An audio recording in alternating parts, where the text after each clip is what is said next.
Hola amigos del Ministerio de Café con Fe, continuando con el estudio del Evangelio de Mateo y continuando con el Sermón del Monte, vamos a ver una bienaventuranza muy importante que es la del espíritu hambriento. Eso está en Mateo 5:6, dice: bienaventurados los que tienen hambre y sed de justicia, porque serán saciados. Hermanos, las palabras no tienen una existencia aislada. Existen sobre el trasfondo de la experiencia y el pensamiento. Y el significado de cualquier palabra está condicionado por el trasfondo de la persona que lo pronuncia. Y eso es particularmente cierto de esta bienaventuranza. Les haría a los que lo oyeron por primera vez una impresión totalmente diferente de lo que nos hace a nosotros. El hecho es que muy pocos de nosotros en las condiciones modernas de vida sabemos realmente lo que es tener hambre o sed. En su gran mayoría. En el mundo antiguo era muy diferente. El salario diario de un obrero sería el equivalente a $1. ¿Ya? Y aún teniendo en cuenta la diferencia del valor adquisitivo del dinero, uno no se ponía gordo con tal sueldo. En la Palestina de esa época, un obrero comía carne solamente una vez por semana. Y en Palestina, un trabajador o un jornalero nunca estaba muy lejos de la línea que marca la verdadera hambre y la muerte por inanición. O como ahí en algunos lugares en el mundo, como en el África, en algunos lugares muy pobres en nuestro país y en muchos países de América Latina, ¿verdad? Y esto era todavía más real en el caso de la sed. A la inmensa mayoría de la gente no le era posible abrir un grifo y recibir agua clara y fresca en su casa. Uno podía estar de viaje y sorprenderle el viento cálido que traía tormentas de arena. No podía hacer nada más que taparse la cabeza con el blusón y ponerse de espaldas al viento y esperar mientras los remolinos de arena se le metían por la nariz hasta la garganta, a punto de sofocarle, y hasta que se apergaminaba todo esto una sed imperiosa. En las condiciones de la vida moderna de Occidente, pues no hay nada parecido a esto. Así pues, el hambre que describe esta bienaventuranza no es el agradable apetito que se satisface con un bocadillo de media mañana. La sed de la que habla no se podía mitigar con una taza de café o una bebida fresca. Era el hambre de la persona a punto de morir de inanición o la sed del que se moriría si no bebe. En este caso, esta bienaventuranza contiene realmente una pregunta y un desafío. En efecto, demanda hasta qué punto quieres la bondad.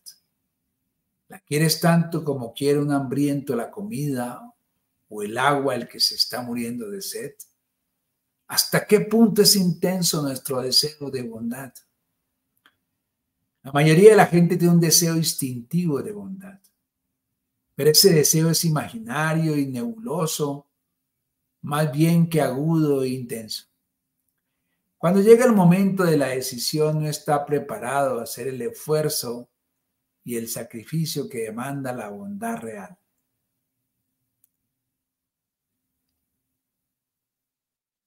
Mucha gente sufre lo que llamamos el desgano, que es una gran diferencia en el mundo en el que deseáramos la bondad más que ninguna otra cosa. En primer lugar, hacemos constar que hemos aquí traído una palabra y traducido del original dikaios ainé, por bondad o integridad en vez de por justicia. porque esta última sugeriría más bien o exclusivamente la idea de la justicia que debe reinar en la sociedad, y aunque se nos debe como oprimidos, pero naturalmente que es algo que debemos desear apasionadamente.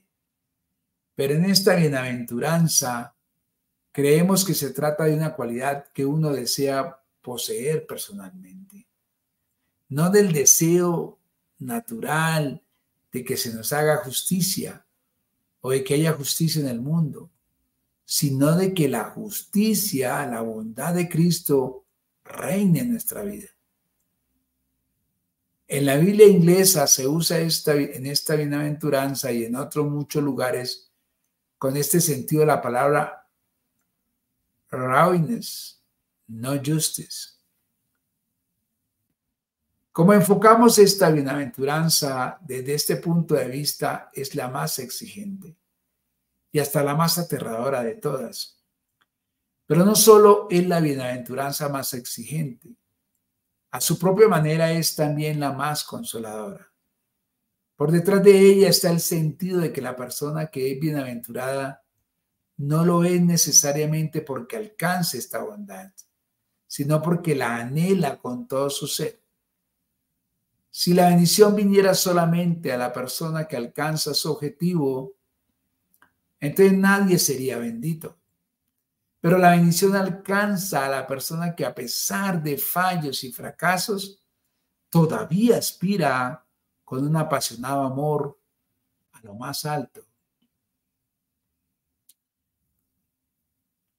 Hermanos, uno tiene que ser una persona que proclive a buscar la justicia. Hermanos, lo más maravilloso del hombre no es que es pecador, sino que aún en su pecado le acecha la bondad de tal manera que hasta en el cielo nunca puede olvidar del todo las estrellas. David siempre quiso construir el templo de Dios, pero nunca lo logró. Su ambición se le negó y prohibió. Dios le dijo: bien has hecho en tener tal deseo. Nos dice en Primera de Reyes 8:18.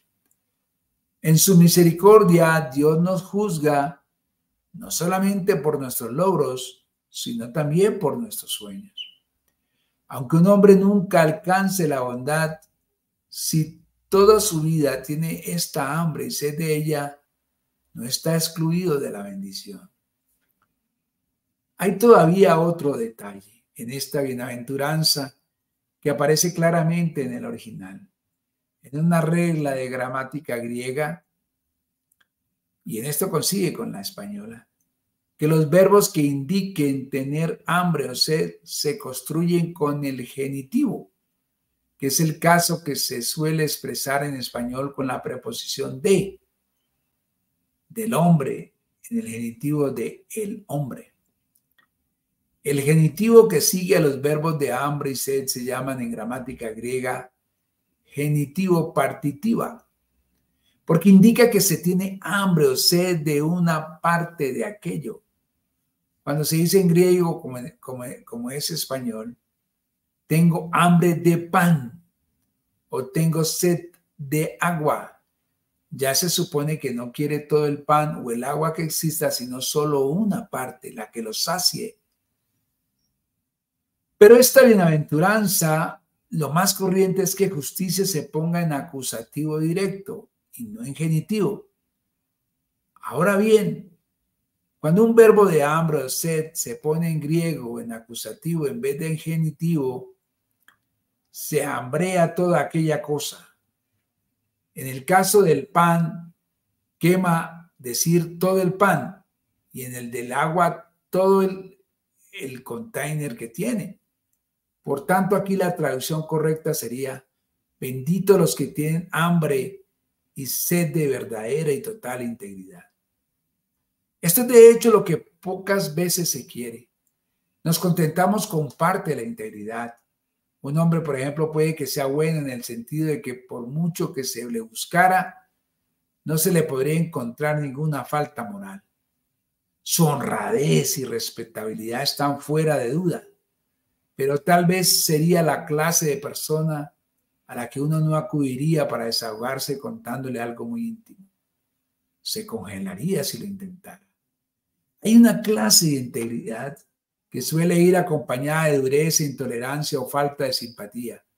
Esa integridad no es más que parcial. Esta bienaventuranza nos dice que no hay que conformarse con una bondad parcial. Bendita la persona que tiene hambre y sed desesperada y sed ardiente de la bondad que es total. Así que la traducción de la cuarta bienaventuranza podría ser algo así. La bienaventuranza del que anhela una integridad total, como ansía el que está muriendo de hambre, el alimento y el agua, el que está pereciendo de sed, porque tal persona alcanzará una completa satisfacción. Amén, hermanos. Gloria a Dios.